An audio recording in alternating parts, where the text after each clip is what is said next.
السلام علیکم، میں ہوں آپ کا معلم امیر تیمور۔ ڈیئر اسٹوڈنٹس، میں آپ کو خوش آمدید کہتا ہوں اسلامیات کی کلاس پنجم میں۔ آج ہم باب سوم سیرت طیبہ خاتم النبیین صلی اللہ علیہ وسلم، جس کا عنوان ہے غزوات نبوی صلی اللہ علیہ وسلم۔ آج ہم اس سبق میں پڑھیں گے کہ غزوہ اور سریہ سے کیا مراد ہے، غزوہ بدر کے حوالے سے پڑھیں گے، غزوہ احد کے نتائج کے بارے میں پڑھیں گے اور غزوہ خندق کے بارے میں پڑھیں گے۔ تو سبق کو تفصیل سے پڑھنے کے لیے آپ سب اپنی کتاب کھولیے۔ سبق نمبر 7 غزوات نبوی صلی اللہ علیہ وسلم۔ حاصلات تعلم۔ اس سبق کو پڑھنے کے بعد طلبہ اس قابل ہو جائیں گے کہ وہ غزوات کی ضرورت و اہمیت سے آگاہ ہو سکیں، غزوہ اور سریہ کا معنی و مفہوم اور فرق جان سکیں، غزوہ بدر، احد اور خندق کے نتیجے میں حاصل ہونے والے فوائد و ثمرات کو جان سکیں، غزوہ بدر، احد اور خندق کے پس منظر اور واقعات کے متعلق اجمالی طور پر جان سکیں۔ پڑھیے۔ ارشاد باری تعالیٰ ہے۔ ترجمہ۔ اور اللہ کی راہ میں جہاد کرو جیسا کہ اس کے جہاد کا حق ہے۔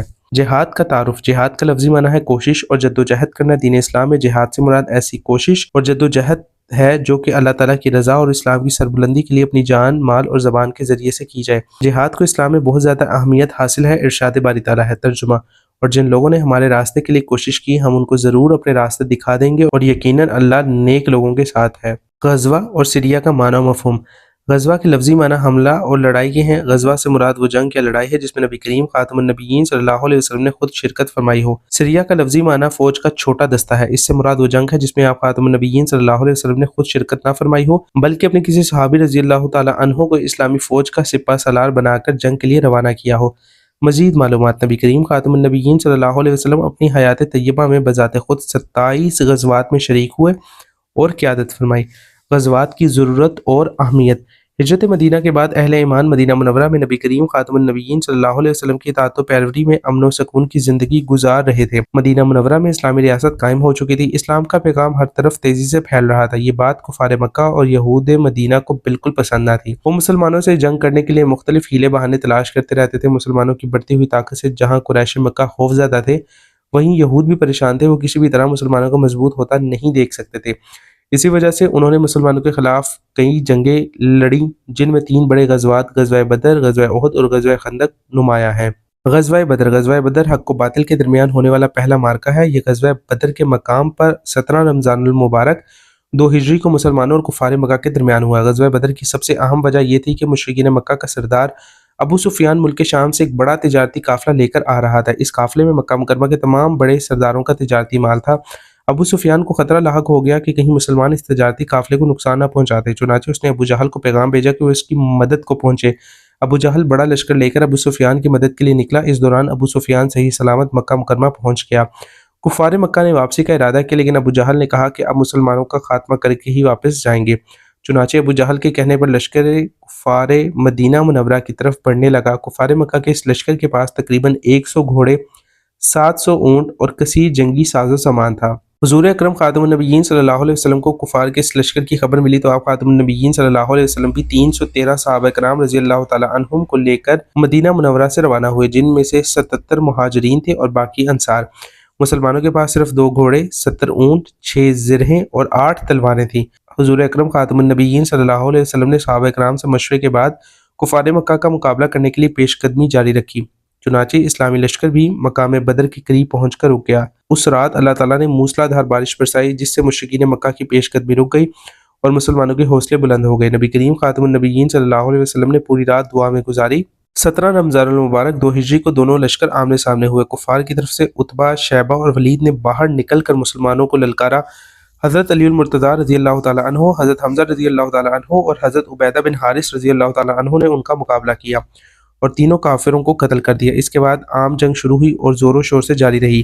آخر کار کفار کو شکست ہوئی۔ اس جنگ میں 70 مشرک قتل ہوئے اور 70 قید ہوئے۔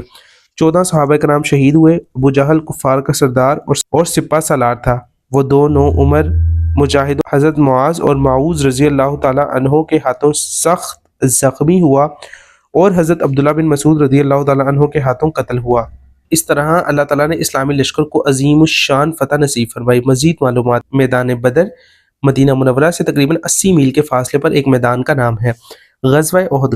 غزوہ بدر میں بدترین شکست ہونے کے بعد قریش نے مسلمانوں کے خلاف ایک بڑا منصوبہ بنایا اور 1 سال بعد یعنی 3 ہجری کو مسلمانوں پر حملہ کرنے نکل پڑے۔ نبی کریم خاتم النبیین صلی اللہ علیہ وسلم کو ان کے ناپاک ارادے کی خبر ملی تو آپ خاتم النبیین صلی اللہ علیہ وسلم نے صحابہ کرام رضی اللہ تعالیٰ عنہم سے مشورے کے بعد مدینہ منورہ سے باہر نکل کر جنگ لڑنے کا فیصلہ کیا۔ آپ خاتم النبیین صلی اللہ علیہ وسلم اپنے لشکر کو لے کر مدینہ منورہ کے شمال میں موجود ایک پہاڑ کے دامن میں آ گئے۔ اس پہاڑ کے درے پر آپ خاتم النبیین صلی اللہ علیہ وسلم نے حضرت جبیر رضی اللہ تعالیٰ عنہ کے ساتھ 50 تیر اندازوں کا ایک دستہ مقرر کیا اور انہیں تلقین کی کہ وہ کسی بھی حالت میں پہاڑ کے درے کو نہ چھوڑیں۔ غزوہ احد میں کفار کی تعداد 3000 تھی، ان کے پاس 3000 اونٹ اور 200 گھوڑے تھے۔ دوسری طرف صحابہ کرام رضی اللہ تعالیٰ عنہم کی تعداد صرف 700 تھی۔ اس کے باوجود مسلمان اللہ تعالیٰ کی مدد سے غالب آ گئے۔ صحابہ کرام رضی اللہ تعالیٰ عنہم کے حملے کے بعد کفار کے حوصلے پست ہو گئے اور وہ میدان چھوڑ کر بھاگ نکلے۔ درے پر موجود تیر اندازوں کے دستے نے کامیابی یہ منظر دیکھ کر درے کو خالی چھوڑ دیا اور وہ بھی دیگر صحابہ کرام رضی اللہ تعالیٰ عنہم کے ساتھ مل کر مال غنیمت حاصل کرنے میں مصروف ہو گئے۔ کفار نے درے کو خالی دیکھ کر مسلمانوں پر دوبارہ حملہ کر دیا، جس سے مسلمانوں کو کافی نقصان پہنچا، مگر جلد ہی مسلمانوں نے پھر سے میدان اپنے ہاتھ میں لے لیا اور کفار بھاگنے پر مجبور ہو گئے۔ اس لڑائی میں 70 مسلمان شہید ہوئے۔ ان شہیدوں میں حضور اکرم خاتم النبیین صلی اللہ علیہ وسلم کے پیارے چچا حضرت حمزہ رضی اللہ تعالیٰ عنہ بھی تھے۔ غزوہ خندق 5 ہجری میں ہوا۔ اس غزوہ میں مسلمانوں نے مدینہ منورہ کے دفاع کے لیے خندق کھودی، جس کی وجہ سے اس کو غزوہ خندق کہا جاتا ہے۔ غزوہ احد کے بعد کفار مکہ اور یہودی قبائل بنو قینقاع اور بنو نذیر نے تمام غیر مسلموں کو مسلمانوں کے خلاف جنگ کرنے پر ابھارا۔ قریش کے سردار ابو سفیان نے مسلمانوں کو ہمیشہ کے لیے ختم کرنے کے ارادے سے تقریباً 10,000 افراد پر مشتمل لشکر تیار کیا۔ نبی کریم خاتم النبیین صلی اللہ علیہ وسلم کو ان کی روانگی کی خبر پہنچ گئی۔ آپ خاتم النبیین صلی اللہ علیہ وسلم صحابہ کرام رضی اللہ تعالیٰ عنہم کو بلا کر مشورہ کیا، پھر حضرت سلمان فارسی رضی اللہ تعالیٰ عنہ کے مشورے پر عمل کرتے ہوئے مدینہ منورہ کے گرد خندق کھودنے کا فیصلہ کیا تاکہ کفار کے حملے سے بچا جا سکے۔ آپ خاتم النبیین صلی اللہ علیہ وسلم خود بھی دیگر صحابہ کرام رضی اللہ تعالیٰ عنہم کی طرح خندق کھودنے میں شامل رہے۔ خندق کی کھدائی کے بعد آپ خاتم النبیین صلی اللہ علیہ وسلم نے 3000 مسلمانوں کا لشکر ترتیب دیا۔ جب کفار مدینہ منورہ کے پاس پہنچے تو خندق دیکھ کر بہت پریشان ہوئے۔ انہوں نے اسے عبور کرنے کی کوشش کی، مگر وہ ہر طرح سے ناکام رہے اور کئی دن انتظار میں بیٹھے رہے۔ ایک رات اللہ تعالیٰ نے تیز آندھی چلائی، جس سے ان کے خیمے الٹ گئے اور سارا سامان بکھر گیا۔ موسم سرد ہونے کی وجہ سے کفار بڑے پریشان ہوئے اور جلد ہی ان کے حوصلے جواب دے گئے۔ ان حالات کو دیکھتے ہوئے ہر شخص نے بھاگ جانے کا فیصلہ کر لیا۔ صبح تک خندق کا علاقہ کفار سے خالی ہو گیا۔ اس طرح اللہ تعالیٰ نے نبی کریم خاتم النبیین صلی اللہ علیہ وسلم کو فتح سے نوازا۔ غزوہ خندق کے چند سالوں بعد ہی مکہ مکرمہ فتح ہو گیا اور اسلام ہر طرف تیزی سے پھیلنے لگا۔ ان تینوں غزوات سے کفار پر واضح ہو گیا کہ اب وہ مسلمانوں کا مقابلہ نہیں کر سکتے۔ مزید معلومات: خندق کی لمبائی 3.5 میل، چوڑائی 15 فٹ اور گہرائی 21 فٹ تھی۔ غزوات کے نتائج: ان غزوات میں آپ خاتم النبیین صلی اللہ علیہ وسلم نے بہترین جنگی حکمت عملی کے ساتھ ساتھ مساوات، عفو درگزر اور رحم دلی کی ایسی مثالیں پیش کی جس سے نہ صرف اہل کفر کو ناکامی ہوئی بلکہ کئی لوگ دائرہ اسلام میں داخل ہو گئے۔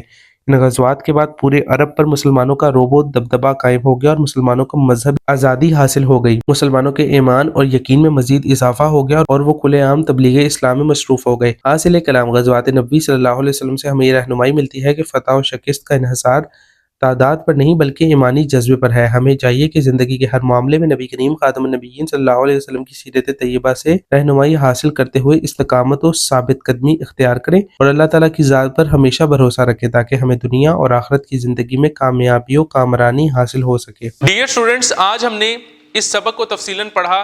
اس سبق میں ہم نے پڑھا کہ غزوہ سے کیا مراد ہے۔ غزوہ سے مراد ہے کہ نبی کریم خاتم النبیین صلی اللہ علیہ وسلم بذات خود جس جنگ میں شامل ہوں وہ غزوہ ہے، اور سریہ سے مراد وہ جنگ ہے کہ جس میں نبی کریم صلی اللہ علیہ وسلم بذات خود شامل نہ ہوں، لیکن آپ کے کہنے پہ کسی صحابی اس کی سربراہی انجام دیں اس جنگ کی، تو اس کو سریہ کہتے ہیں۔